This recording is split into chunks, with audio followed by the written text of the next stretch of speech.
Hi everyone, welcome back to Shine Classes. First of all good evening to everyone. कैसे हैं आप सब? मुझे उम्मीद है आप सभी बहुत अच्छे हैं, बहुत बढ़िया तरीके से एकदम फिट एंड फाइन हैं। आज हम यहाँ पर क्लास स्टार्ट कर रहे हैं। मैंने आप लोग को ऑलरेडी कहा था कि आप लोग की क्लास स्टार्ट होंगी, वन बाय वन करके चीज़ें हम समझते हुए देखते हुए आगे बढ़ेंगे। तो आज की ये जो क्लास यहाँ पर होने वाली है, पूरा डिस्कशन जो होगा इस क्लास में वो हम एटलीस्ट ये कह सकते हैं कि एक बार सिलेबस को कंडक्ट करेंगे। सिलेबस में क्या चीज़ें दी गई हैं, किन के बारे में हमें क्या देखना है, क्या समझना है, उन चीज़ों पे हम अपडेट यहाँ पर ज़रूर करना चाहेंगे ताकि आपकी चीज़ें प्रॉपर वे में चलती चले और आपको भी हर चीज़ वन बाय वन करके अपने सिलेबस के अकॉर्डिंग देखनी है। तो इस वक्त आप यहाँ पर मेरे साथ जुड़े हैं और ये हमारा पुराना प्लेटफॉर्म है जहाँ पर हम डेली मिलते हैं, क्लासेस करते थे। गैपिंग थी, बस स्टार्टिंग हो चुकी है आप लोग की ऑलरेडी। तो आप जुड़े हैं शालिनी क्लास साथ, मैं हूँ शालिनी। सभी का स्वागत है यहाँ पर। जितने फ्रेंड्स पहली बार आ रहे हैं, कॉन्टिन्यूस वे में फिर आने का प्रयास करिए, फिर से मन लगाइए ताकि आपकी प्रॉपर तरीके से क्लासेस चले। और आपके सपोर्ट के साथ मैं भी उसी हिम्मत के साथ फिर आपके लिए एक सफ़र हम लोग ये 3-4 महीने का तय करें और अपने एग्ज़ाम की तरफ आगे बढ़ें। तो तैयार है एक नए सेशन के लिए? चलिए देखते हैं। सभी को राधे राधे, जय श्री कृष्णा, राम राम। फ्रेंड्स, आपकी जो क्लासेस की टाइमिंग है वो इस बार दोनों सेमेस्टर से पूरी तरीके से टोटली चेंज है। आप लोग थर्ड सेमेस्टर में आ चुके हैं, 2 का एक्सपीरियंस आपको बखूबी बहुत अच्छे से है। आप लोग को इस बार सेल्फ स्टडी बहुत ज़्यादा करनी है। आपको मेरी ओर से हिंट मिलेगा, एडवाइस मिलेगी और शॉर्ट टर्म में चीज़ें मिलेंगी। और जो क्लासेस की टाइमिंग है वो आपकी 10 PM है, ठीक है? ध्यान से मेंशन कर लीजिए एकदम माइंड में। 10 PM, 10 बजे रात में हम क्लास करेंगे और गर्मी भी आ रही है तो आपका ये टाइम रूटीन बनना चाहिए। आप लोग अपना मैं आपकी एक ही क्लास अभी करूँगी, एग्ज़ाम जब आएगा तब मैं मल्टीपल क्लासेस करूँगी, तो इतना ध्यान रखिएगा, ठीक है? तो चलिए देखते हैं आज की सिलेबस में, आज की इस क्लास में जो डिस्कशन होगा वो पूरे सिलेबस में है कि एग्जैक्टली हमें पढ़ना क्या है, वो डिस्कस करेंगे। देन नेक्स्ट डे से आपकी प्रॉपर तरीके से बेटर वे में आपकी क्लासेस कंडक्ट कराई जाएंगी। तो तैयार हैं? Let's begin. आपके थर्ड सेमेस्टर का है ये। आपको PDF जो है मैं टेलीग्राम पर राम सर से सेंड करवा दूँगी। उसमें सारे सेमेस्टर से फर्स्ट सेकंड थर्ड सब कुछ क्रम में दिया गया है। आप वन बाय वन करके वहाँ से ले देख सकते हैं अगर आपको चाहिए तो ये थर्ड सेमेस्टर का एक पूरा जो है छोटा सा एक ग्राफ है कह सकते हैं, मैं आपको दिखाना चाहती हूँ। आप लोग आइए, मैं आपको दिखा रही हूँ। देखो, नंबरिंग पे हमें नहीं जाना है। सबसे पहले तो देखिए, आपके कुछ ऐसे सब्जेक्ट भी इसमें इन्वॉल्व रहते हैं और हर सेमेस्टर में आपको मेरे को देखने को मिले हैं जो जनरल हैं। मतलब कैसे? हर बार आपको मिलेंगे, सिर्फ उसमें चेंजेस क्या होगा, उनका लेवल बढ़ा दिया जाएगा। समझ रहे हैं ना? कि पहले A फॉर एप्पल सिखाया गया था, अब A फॉर आपको अमेरिका, A फॉर आपको अफ्रीकन, ये भी सिखाया जाएगा। तो आपको लेवल बढ़ाया गया, यानी कि साइंस आपको फर्स्ट सेमेस्टर में भी मिला था, सेकेंड सेमेस्टर में भी मिला था, थर्ड में भी मिल रहा है, इवन फोर्थ में भी मिलेगा। तो क्या हो रहा है, लेवल सिर्फ बढ़ रहा है। साइंस का वही पेपर होगा, वही 25 नंबर का पेपर होगा, वही सेम रूटीन सब कुछ होगा, कुछ भी नया नहीं होगा। पहला पॉइंट। दूसरा, फिर आपका वही मैथ है जो आपके फर्स्ट में भी थी, सेकंड में भी, थर्ड में भी है, फोर्थ में भी होगी, और सेम वही प्रोसेस है जो 25 नंबर का उस मैथ के लिए भी था। सिर्फ क्या होगा कि इस बार आपको लेवल बढ़ा दिया जाएगा, आपके लेवल को अपग्रेड किया जाएगा। सेम आपका सामाजिक अध्ययन भी वही जनरल सब्जेक्ट में आएगा। ये पेपर आपका 50 नंबर का होगा, ये जानकारी आपको है, ध्यान रखिएगा। इसमें भी आप में कुछ नए जो सिलेबस हैं, सिलेबस रहेंगे वही, लेकिन नई नई चीज़ें ऐड होंगी, एक लेवल आपका बढ़ेगा। आपका फिर हिंदी है, वही सेम सब्जेक्ट है, वही हिंदी, वही व्याकरण, हिंदी वगैरह सब सेम रहती है, तो हिंदी में कोई प्रॉब्लम नहीं है। प्रॉब्लम बहुत सारे सब्जेक्टों में नहीं है, क्योंकि ये ऐसी चीज़ें हैं जो हमने 10th तक की क्लास, 12th तक की क्लास इन्हीं के ऊपर की और इनमें हमने काफ़ी वक्त दे के पढ़ा है। तो हमें 3 से 4 महीनों के अंदर उन चीज़ों को फिर से रिवीजन करना, उन चीज़ों को फिर से माइंड में रिकॉल करना है। तो ये चीज़ें आपको बहुत ही अच्छे से आनी चाहिए। चारों एकदम बेस्ट है, एकदम प्रॉपर तरीके से। यहाँ तक बात आपको समझ में आई, क्लियर हुई? बहुत इजी है, सिंपल है। तो आपकी ये चीज़ें जो यहाँ पर ये हो गई हैं, ये बढ़िया है। इतना आपको बहुत अच्छे से ध्यान में रखते हुए अपना काम कर लेना है। क्लियर? अब और आगे आइए। ये संस्कृत और उर्दू है। जो उर्दू ली है भाई वो अपनी तैयारी है, उर्दू को कहीं मैं नहीं करवा पाऊँगी। और संस्कृत का जो भी बेसिक है, इस बार संस्कृत का जो सिलेबस है बहुत टफ तो नहीं है, लेकिन ये है कि थोड़ा सा टफ है, लेवल बड़ा है, हार्ड है।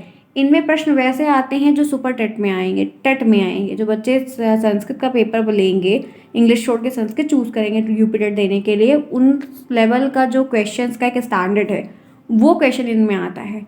तो ये संस्कृत जिनकी अच्छी है बहुत अच्छी, जिनकी नहीं अच्छी है, इवन मेरी भी बहुत अच्छी नहीं रही है, लेकिन ये है कि हाँ भाई काम चलाओ काम हो जाता है, चीज़ें हम लोग पढ़ के निकाल लेते हैं। तो ये आपको ध्यान रखना होगा, कोई दिक्कत नहीं पड़ेगी, पढ़ना पड़ेगा, चीज़ें थोड़ी सी ज़्यादा हैं। और आपका ये कंप्यूटर शिक्षा है, तो ये हमेशा से इस बार का कंप्यूटर जो है वो भी लेंदी है, बोरिंग टाइप का एक प्रकार से कह सकते हैं, मतलब थ्योरी ही थ्योरी। फर्स्ट सेमेस्टर का जो कंप्यूटर था वो बड़ा अच्छा था, उन्हें बेसिक बेसिक सिंपल चीज़ें थी, लेकिन इस बारे में बहुत थ्योरी है तो बहुत लिखना पड़ेगा। लेकिन एक प्लस पॉइंट ये है कि लिख लिख के लिख ले जाओगे तो दिक्कत नहीं होगी, ठीक है। बाकी ये जो आपका ये शारीरिक शिक्षा, स्वास्थ्य, ये सब आपके इंटरनल्स होते हैं, आपके कॉलेज वाले थोड़ा बहुत टेस्ट वो करवाते हैं ना, गेम वगैरह, तो उनमें आपको नंबर मिल जाता है, ठीक है। उसके बाद आपका ये शैक्षिक मूल्यांकन का एक पेपर है, जो कि ये भी आपका 50 नंबर का पेपर है, ध्यान रखिएगा। शैक्षिक मूल्यांकन क्रियात्मक शोध एवं नवाचार, ये आपका 50 नंबर का पेपर है, ये आपका एडुकेशन 5 है, और शैक्षिक मूल्यांकन के नाम से शैक्षिक मूल्यांकन कहा जाता है। तो आप लोग को जब भी सर्च करना डीलेट थर्ड सेमेस्टर शैक्षिक मूल्यांकन बाई शालिनी क्लासेस ऐसा सर्च करिए, अपने यूट्यूब पे सर्च पे डालिए third semester classes by Shalini classes, ऐसे करके चीज़ें आपको मिलेंगी, और आपको 1 बाय 1 करके मैं फ्रेश पढ़ाऊंगी, एकदम नया पढ़ाऊंगी, अपडेटेड पढ़ाऊंगी। तो समय के साथ पढ़िए, ठीक है, ध्यान रखिएगा। तो ये चीज़ें हो गई हैं, आपको मैंने बता दी है, आपको प्रॉब्लम नहीं होगी, धीरे धीरे करके आप हर चीज़ समझ जाओगे, समझते हुए आपकी चीज़ें हो। एक आपका पेपर और है, वो है समावेशी शिक्षा, ठीक है, ये ध्यान रखिएगा। तो आपके टोटल इस बार कितने पेपर है? 7 पेपर है। थर्ड सेमेस्टर में कितना पेपर हमें देना है? 7 पेपर देना है, ध्यान से देखिएगा। एक पेपर ये भी जो आपका ये समावेशी शिक्षा वाला है, ये भी काफ़ी इंटरेस्टिंग टॉपिक है, ये भी आपका 50 नंबर का पेपर है, ये भी आपका 50 नंबर का पेपर है, बाकी ऊपर के आपके पेपर्स हैं। तो ये आपके टोटल मिलाकर यहाँ पर 7 पेपर्स हो गए, और सातों की तैयारी आपको जम के करनी होगी।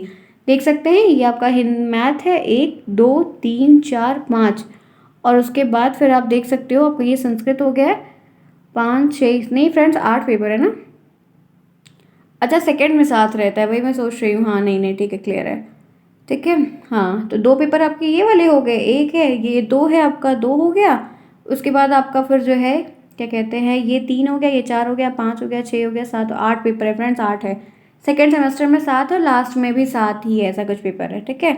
तो ध्यान रखिएगा। तो ये डिस्कस तो मैंने दिखा दिया है फिलहाल। अब चलो फटाफट हम लोग सिलेबस भी देख लेते हैं, ताकि एक में ही रहे और आपको दिक्कत ना हो।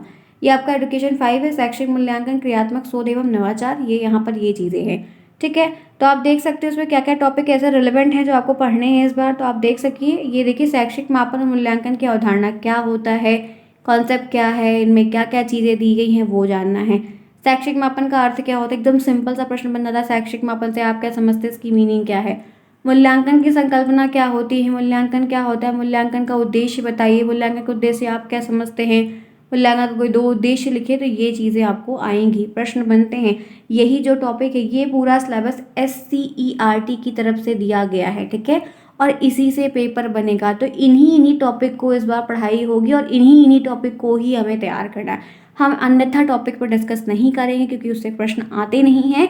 तो मैं इस बार आपको वही टॉपिक्स दिखाऊंगी, वही टॉपिक पे ही क्लास बनेगी जो टॉपिक आपके सिलेबस में मेंशन है। तो पूरी क्लास इस बार की सिर्फ आपके सिलेबस के अकॉर्डिंग पॉइंट टू पॉइंट होगी, ध्यान रखिएगा, चाहे वो कोई सब्जेक्ट हो।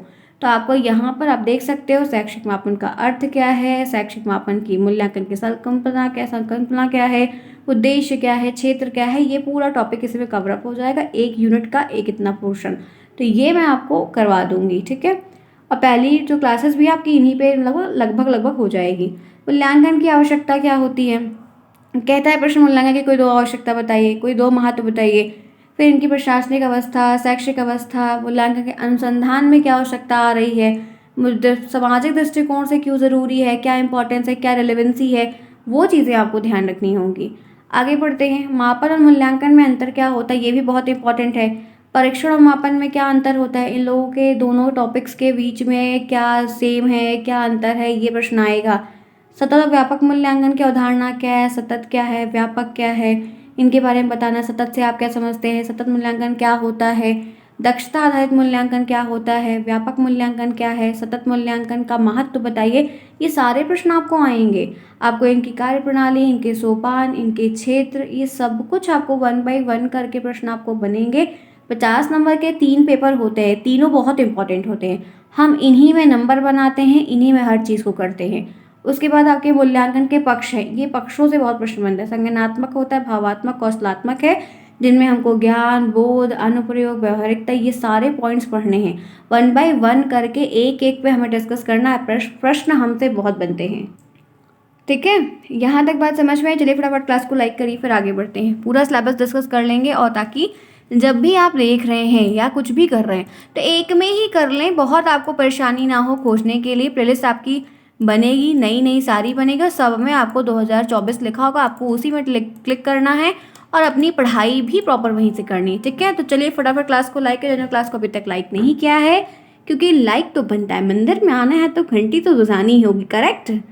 चलें, आप लोग के छोटे छोटे जो फीडबैक्स रहेंगे वो ही बहुत हेल्प करते हैं। फिर मैं उसी मोटिवेशन के साथ आपके लिए भाग भाग के जो है चीज़ें करने का प्रयास करूँगी, क्योंकि जो है सुबह भागना है ऑफिस के लिए, फिर शाम को आना है, चीज़ों को मैनेज करना है। बाहर का मैं खाती नहीं हूँ तो चीज़ें मैनेज, बहुत सारा चीज़ें हैं। ठीक है, तो इसलिए अपना साथ बनाए रखिए, टाइम पर आइए। मैं भी कोशिश करूँगी कि हर चीज़ हो, गैपिंग ना हो। ठीक है, शुरुआत है तो गैपिंग नहीं करेंगे। आई होप सो कि आप समझेंगे। तो ये चीज़ें हैं, कौशलात्मक है, व्यवहारात्मक है, सामाजिक कौशल, यांत्रिक है, गणितीय, वे सारे कौशल्स हैं। इनके बारे में हमें 2-2, 3-3 लाइनें अपडेट में रखनी है। आगे बढ़िए और देखते हैं इसमें क्या। ये देखिए कुछ कुछ ऐसे जो ये रिलेवेंट टॉपिक्स हैं, उन्हीं सब टॉपिक्स के सब टॉपिक्स हैं, छोटे छोटे हैं, तो हमें अपने अति लघुत्तरीय प्रश्नों के लिए इनको तैयारी करनी होगी। आगे बढ़ते हैं। मूल्यांकन के प्रकार भी होते हैं, मौखिक परीक्षा होती है, लिखित परीक्षा होती है, इंटरव्यू होता है, रचनात्मक तरीके से होता है, अलंकित होता है, आंकलिक होता है। तो ऐसी भी चीज़ों को हमें जो होता है ना, एफए हो रहा है, ऐसे हो रहा है, ऐसे एग्ज़ाम्स होते हैं, तो उन पे भी हमें डिस्कस करना है, प्रश्न हमें बनेंगे। फिर आप देख सकते हो कुछ योजनाएं वगैरह हैं, उनके बारे में हमें देखना है। सब बताऊंगी हर तरीके से क्या होता है, कैसे होता है, आपको सब कुछ समझ में आएगा। क्रियात्मक शोध के बारे में, निदानात्मक परीक्षण क्या होता है, उपचारात्मक चीज़ें क्या होती हैं, इनके बारे में, शोध है, प्रकार है, उद्देश्य है, ये क्या चीज़ें होती हैं, क्रियात्मक शोध के चरण क्या है, प्रारूप क्या है, उपकरण क्या होते हैं, ये सब आपको पढ़ना होगा। 1 बाय 1 करके समझ में भी बहुत अच्छे से आएगा, दिक्कत नहीं होगी। शैक्षिक नवाचार का भी टॉपिक इसमें आता है, इनका अर्थ क्या है, इनकी आवश्यकता क्या है, इनके महत्व क्या हैं, इनके बारे में भी आपको जानने को मिलेगा। फ्रेंड्स, मैं चाहती तो एक एक सब्जेक्ट का पूरा पीडीएफ बनाती या आपको एक एक दिन में बताती, तो ये टाइम वेस्टिंग होता मेरे ख्याल से, इसलिए मैं एक में ही बता रही हूँ और आपको एक में ही सब कुछ समझ में आएगा। ठीक है, बहुत ईजी है, आप लोगों को दिक्कत नहीं हुई। ये आपका पेपर 2 है, जिसको हम समावेशी शिक्षा कहते हैं। ये भी आपका 50 नंबर का ही पेपर होगा। खंड इसमें ए दिया है, सिलेबस बहुत छोटा है। देखो, आपको शैक्षिक समावेशन से क्या मतलब होता है ये पूछ रहा है, कैसे पहचान करेंगे, क्या प्रकार होगा, क्या निराकरण होगा, इनके बारे में हमें इसमें बहुत सारे वर्गों के बारे में पढ़ना है। अपवंचित वर्ग क्या होता है, ठीक है, भाषा के बारे में, धर्म के बारे में, क्योंकि उसमें जातिवाद वगैरह भी बहुत टॉपिक आते हैं। जाति है, क्षेत्र है, वर्ण है, लिंग है, शारीरिक दक्षता है, दृष्टिबाधित, श्रवणबाधित जो बच्चे होते हैं उनको कैसे पढ़ा सकते हैं, सबको साथ में कैसे लेकर चल सकते हैं, इन सब टॉपिक्स में बातें हैं। समावेशन के लिए आवश्यक उपकरण क्या क्या जरूरी होता है, कैसी सामग्री जरूरी होती है, क्या टीएलएम लगता है, इनके बारे में भी काफ़ी कुछ कहा गया है, तो ये आपको पढ़ना होगा, समझना होगा। फिर आप देख सकते हो समावेशित बच्चों के लिए अधिगम वगैरह क्या है, कैसे कैसे टूल्स की ज़रूरत है, तकनीकी क्या लग सकती है, ये सारी चीज़ें आपको जाननी होगी, समझनी होगी। धीरे धीरे समझ में भी आएगा, ऐसा नहीं है, बट ये है कि रिलेवेंट होना चाहिए, समझ के चलो। एक एक के बाद एक की लिंक है कि वो आया फिर ये फिर ये फिर ये। ठीक है, फिर आपका खंड बी है, जिसमें भी कुछ कुछ चीज़ें हैं, ज़्यादा नहीं आएंगी, ये पूछा जाता है। कुछ कुछ प्रश्न इनके इस टॉपिक्स के हमें ऑब्जेक्टिव में बन जाते हैं, तो थोड़ा बहुत हमें इनमें भी ध्यान रखना है। आगे बढ़िए, ये तो आपके प्रोजेक्ट का है। फिर आपका वही जनरल सब्जेक्ट है, 3rd सेमेस्टर आपका साइंस है। दैनिक जीवन में विज्ञान कैसे यूज़ था और टेक्नोलॉजी क्या आई, हम जो मछली पालन वगैरह उनके बारे में, मनोरंजन है, कृषि है, जनसंचार है, कम्युनिकेशन है, फ्यूल है, डिस्टेंस एजुकेशन है, टेक्नोलॉजी वगैरह क्या है, इन सब के बारे में इसमें है। तो हमें मतलब कह सकते हैं कि साइंस भी इस बार कुछ वैसा नहीं है, सब थ्योरी थ्योरी ही है।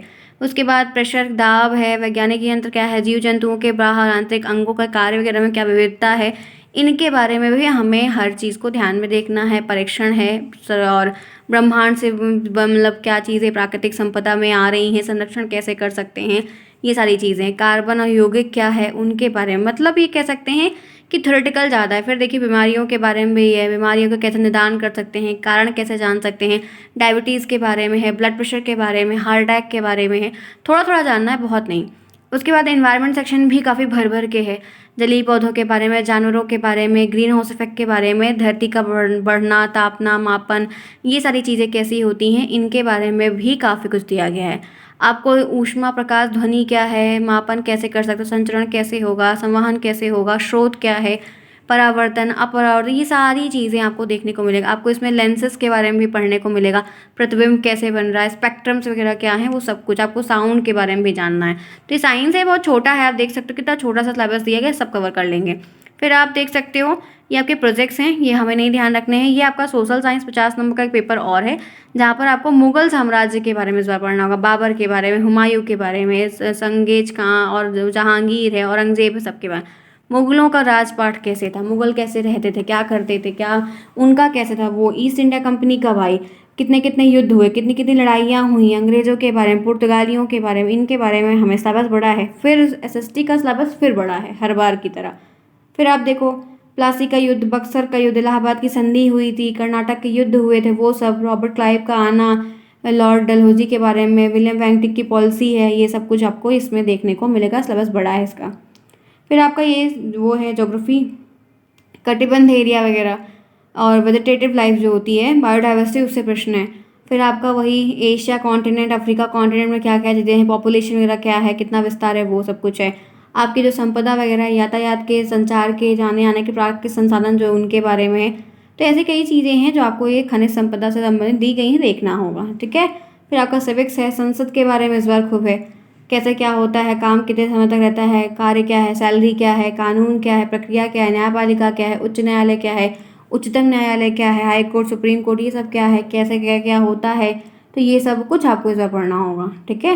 तो ध्यान रखिएगा, काफ़ी जम के मेहनत करनी है इस बार। बैंकिंग के भी कुछ प्रश्न आपको इस सेक्टर में दिए गए हैं। पंचवर्षीय योजना वगैरह क्या है, नबार्ड क्या है, क्षेत्रीय ग्रामीण बैंक के बारे में कुछ कुछ चीज़ें हैं। तो सिलेबस बड़ा है, तो तैयारी में जुट जाइए, पढ़ना शुरू करिए सभी के सभी फ्रेंड्स। फिर आपका मैथ है, रेशियो के बारे में इस बार है, रेशियो और प्रोपोर्शन जो होता है आपका, ये है समानुपात, ये सब कुछ पढ़ना है। फिर आपको इनकी कुछ राशियाँ, बाहर के पद हैं, कुछ इसमें रूल्स हैं, उनके अकॉर्डिंग घातांक है, पावर्स वाले इन, ठीक है, उनको पढ़ना है आपका। फिर वही परिमेय अपरिमेय संख्या है, उनके बारे में है आपका। इस बार कंपाउंड इंटरेस्ट और सिंपल इंटरेस्ट के भी प्रश्न आपको आएंगे।